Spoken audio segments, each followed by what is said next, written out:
Ladies and gentlemen, we will just now start taking our seats again, please, for the next speaker.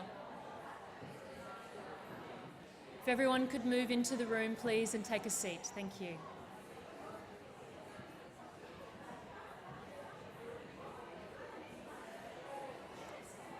Oh, you could just stand there and yeah, can you may as well be here? Just stand here.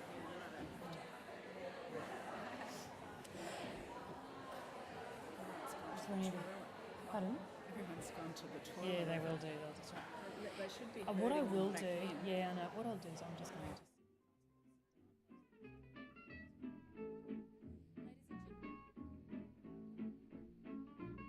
Ladies and gentlemen, if you'd like to all take a seat, please, we will be starting. Yes, you. Just wait until they come in. Honestly, it won't matter. I don't know why Chris isn't hurting. I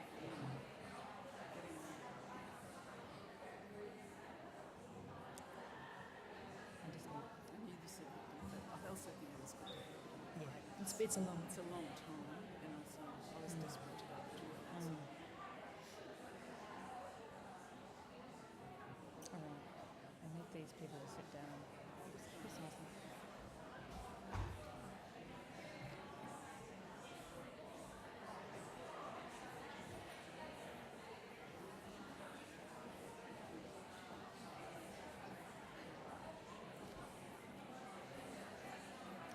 Alrighty, ladies and gentlemen, we are going to start this morning's, the next speaker, please. No, I'm just being asked to wait just for a minute. That was too good an opportunity for a cup of tea or coffee, wasn't it, really?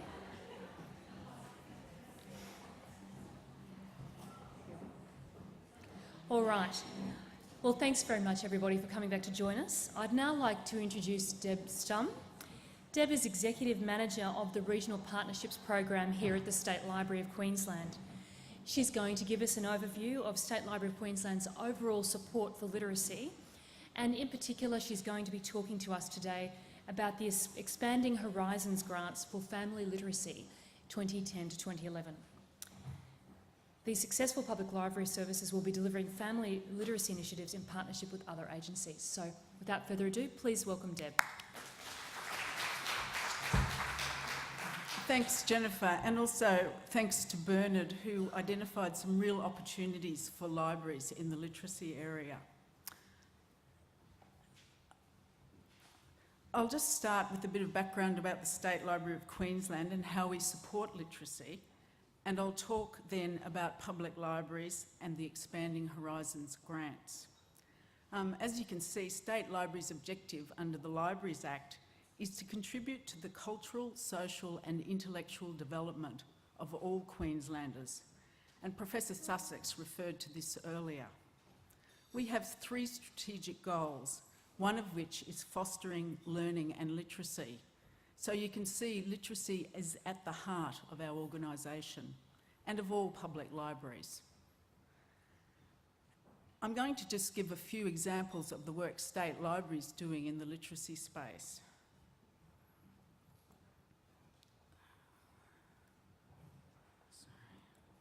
Sorry, I've just need to go back a few slides.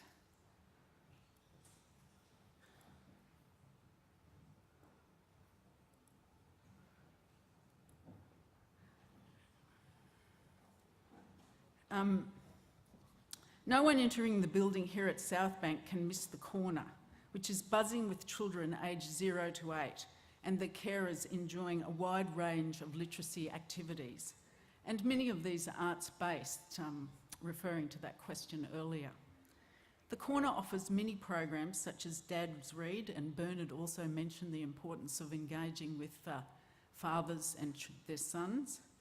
And this started last year in partnership with the Queensland Writers' Centre to encourage fathers to read to their children. A corner kit is under development so the corner can go regional and online beyond the doors of this building. The New Arrivals Family Reading Packs project is a national initiative we are delivering in partnership with the Little Big Book Club. Each pack has engaging and colourful resources full of ideas for migrant and refugee parents to read and play with their children. State Library distributed over 3,000 of these packs through public libraries, which have the community connections to such groups. We also support public libraries by providing professional development, and these opportunities are open to other agencies as well. One recent example was opening doors to early literacy with Dr. James Thomas, an American literacy expert. He delivered workshops and practical demonstrations throughout Queensland, and they were attended by public library staff, parents, caregivers, and staff from many other organisations such as Playgroups Australia, the Smith family and TAFE. And Dr. James is touring again in July this year. I've been mentioning working in partnership. Collaboration is critical for an agency like ours to extend our reach.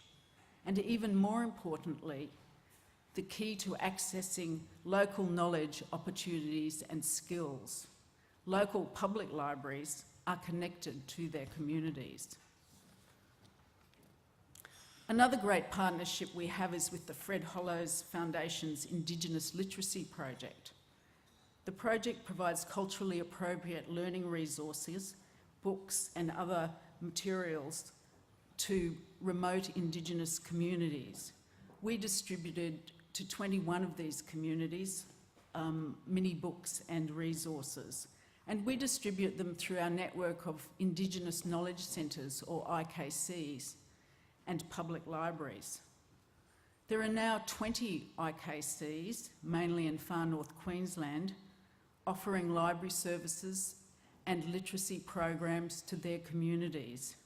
Our Cairns Regional Office works with these local councils and with many organisations to improve the outcomes for these communities. They also work with in partnership with the local people who know their communities best, and the people working in the IKCs are all Aboriginal or Torres Strait Islander. State Library secured substantial Commonwealth project funding through the Queensland Government's National Partnership Agreement on Remote Indigenous Public Access. The project is now delivering better internet connectivity and equipment and providing training for community members throughout the Indigenous Knowledge Centre network. As we've heard, digital literacy is crucial to closing the gap for Indigenous Australians. And digital literacy is now core business for all libraries, and we have many learning programs available to the public or online which demystify Web 2.0, Google or digital storytelling, to name a few. Of course, there are still specialist literacy resources in our collections, available for loan or online to anyone who is a member of their public library or Indigenous Knowledge Centre. And there are also the usual books and online resources, which all public libraries have. And I've mentioned public libraries. They're very diverse. There are 345 throughout Queensland, as we've heard, spread from one end to the other and right out to the far west. They serve communities ranging in size from 300 in Croydon, which is in far north Queensland, to 1 million in Brisbane. And all of you here today would know that public libraries are increasingly functioning as community hubs, places for learning, as well as places for people to hang out with their friends and family. In many towns, they provide the only free access to the internet for those approximately 30%, although it varies from community to community, who still don't have access to the internet at home. And as you know, especially in more remote communities, but even in our suburbs, many services aren't available except online. So banking and even applying for a job, you need to access a computer to be able to do these sort of, undertake these sort of normal activities to be successful in your everyday life. Before I talk about the projects, I'll just explain briefly why they're called Expanding Horizons. Expanding Horizons is the strategic framework collaboratively developed with peak bodies, the Local Government Association of Queensland and Queensland Public Libraries Association. It sets an agenda for the development of Queensland public libraries. And as you can see, there's 4 themes. One of its key initiatives is to target programs to promote learning and literacy. Late last year, State Library offered $250,000 in Expanding Horizons grants to local governments for family literacy projects delivered by their libraries in partnership with other organisations. The 8 projects awarded grants, and there were many more applicants, provide an excellent snapshot of the services public libraries deliver in literacy. I must stress, though, that these are only a sample and much, much more is being done. There's a wide range of ongoing programs being delivered by our public libraries throughout the state. The Expanding Horizons projects are now underway and are expected to be completed by December. So I'll just talk about each of the 8 projects very briefly. Literate Communities Are Empowered Communities is a joint project by 6 local governments in North Queensland. Workshops will be held in all the libraries over the next few months for parents and carers. Using the Reading Link program, they will learn how to better assist their children with reading and become more confident. A support network of literacy champions will be created in each community. And I'll just mention that there are people here today from the various public libraries who are delivering these projects. So if you want more information about them, see if you can catch up with those people in the lunch hour. And there's also more information on our websites and on the individual websites of these libraries. The Kasserine Regional Council is based around Innisfail. Butterfly Babies will foster language development through facilitating positive interactions between caregivers and infants. A rhyme time program will be rolled out across all libraries and at Indigenous outreach centres in the region. Library staff will gain new skills through rhyme time activity training. Partners here include the local daycare centre and early childhood specialists, and you can see a couple of their rhyme time activities in this slide. Fraser Coast Regional Council has the Reach for Reading Literacy in Foster Care project.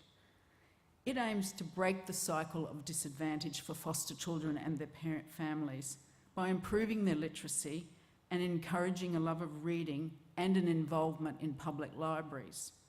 And like many of the projects that I'm talking about, we're targeting those who are not library users, and I'll talk a bit more about that at the end.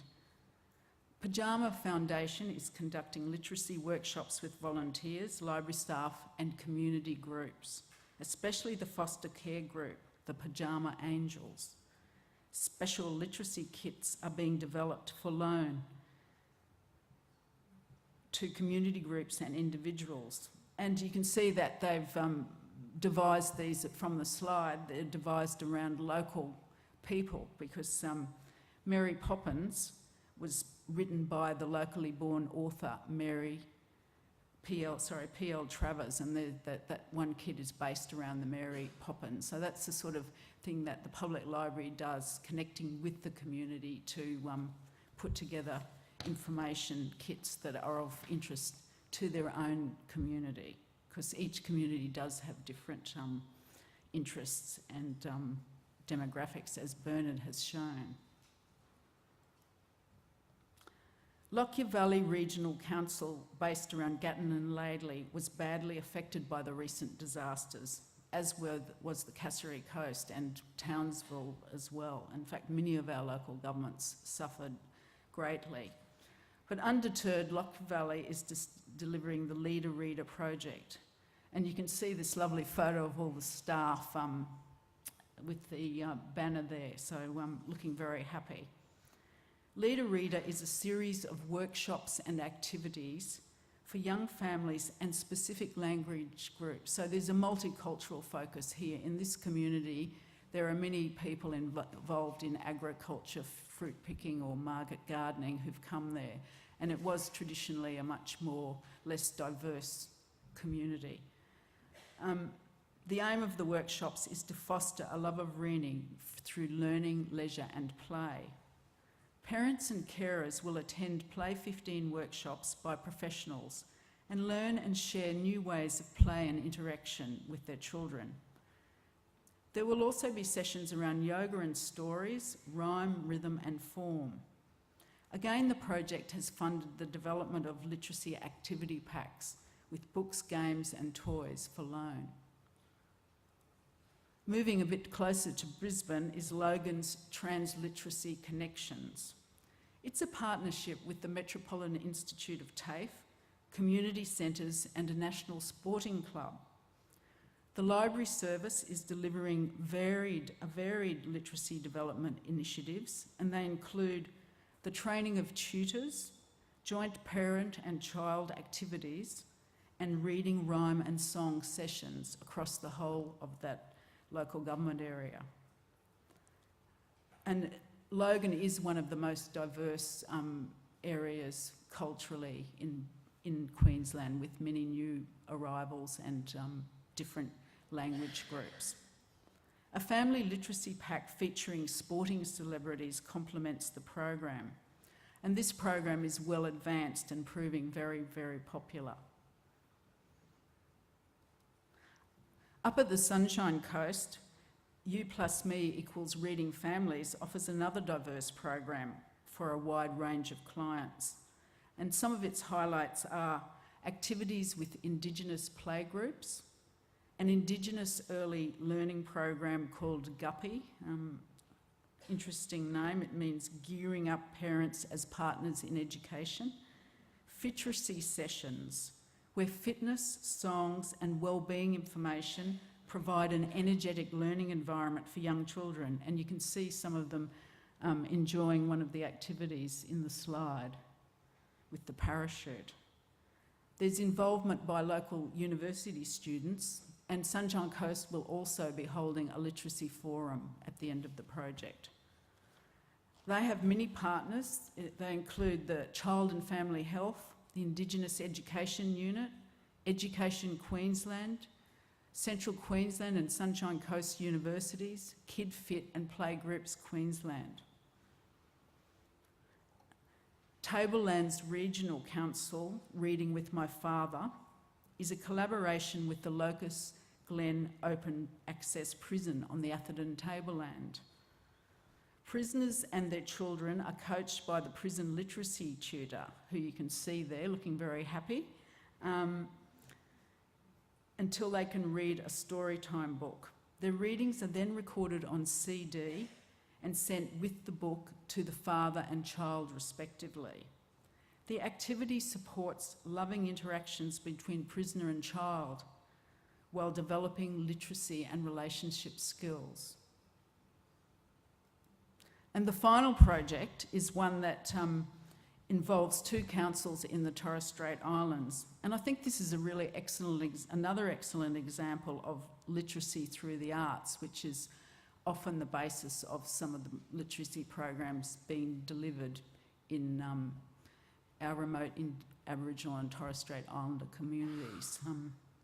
A Way with Words promotes intergenerational sharing and builds literacy by bringing together elders and children in writer and illustrated workshops.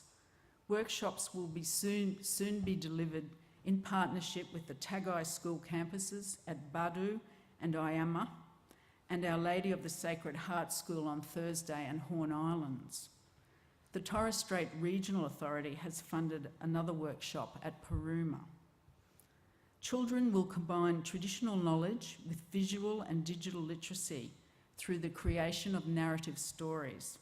A shared story built around the Tagai constellation, a culturally significant natural phenomenon, will be developed as well. And you can see some lovely photos from previous workshops which were held earlier at Wujal Wujal and the Northern Peninsula area. Next year, we'll be having a forum here at State Library to share the learnings from these fantastic projects. So I'd really encourage you all to come, and we'll be providing information about how you can learn about such initiatives at the end of this session. And I also mentioned, if you do want to learn more about the projects, check out our website or see if you can make contact with people from the various councils delivering them. So there's our web address. It's rather long. You can also email me. I've put my email address up there. Finally, I've said earlier that many libraries deliver a wide range of ongoing literacy programs. I guess hearing Bernard's talk and having heard him before, I approached this presentation with a bit of a statistical bent. So I'll just give you my little bit of analysis. The challenge still remains, though, for libraries to reach those who don't use them. Already half the population are library users or support public libraries. Of those who don't, though, many are hard to reach and likely to have low literacy levels.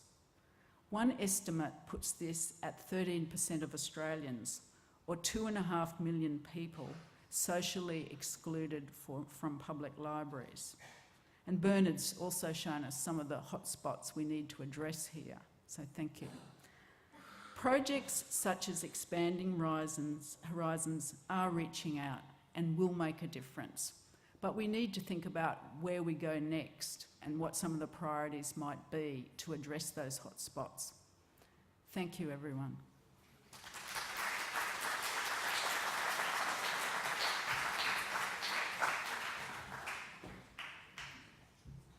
Thank you very much, Deb. I'd now like to welcome Heather Jensen from Education Queensland to the stage. Heather is a teacher with Education Queensland.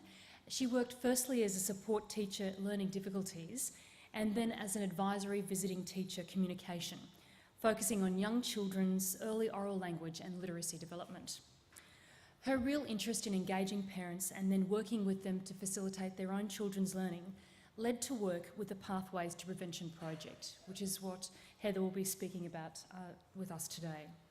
The project covers seven schools in the Inala Carroll Park area and is designed to support families and strengthen their links to the schools. Please join me in welcoming Heather.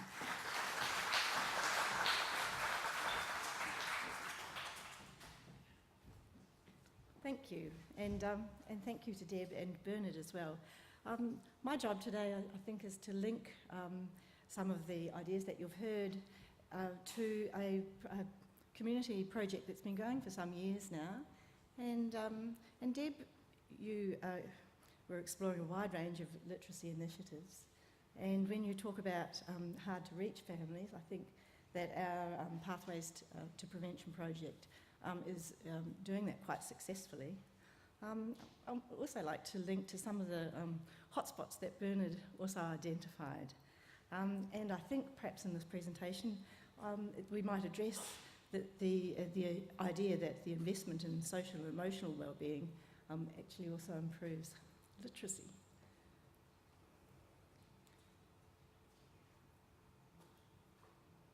Here we go. So yes, I am a teacher with Education Queensland, and I think for some years I've had one of the best jobs in Education Queensland because I've been able to work as a project officer with Pathways to Prevention and based in schools, because the main aim here for the Pathways to Prevention project is to enhance children's literacy and also to do this by strengthening families' connection to schools. So it's very much school-based. And if we look at the partnership here, Mission Australia is a partner, Education Queensland and also Griffith University. So we have, through Griffith University particularly, a very, very rich evaluation team, well, a good database, I mean, and an evaluation team so that we can look at what, to see if what we're doing is going to be actually working well. And as I was preparing this presentation, I realised that today's talk is being brought to you by the letter P. I'll be profiling, your Sesame Street fans, yes? I'll be profiling the Pathways to Prevention project. I will talk about the partnerships involved and the premise on which the project is built. I will also describe the profile of the community, one of the hotspots, I think, that you were talking about this morning, where the project takes place, and the programs that are run, and the progress that has been made to date.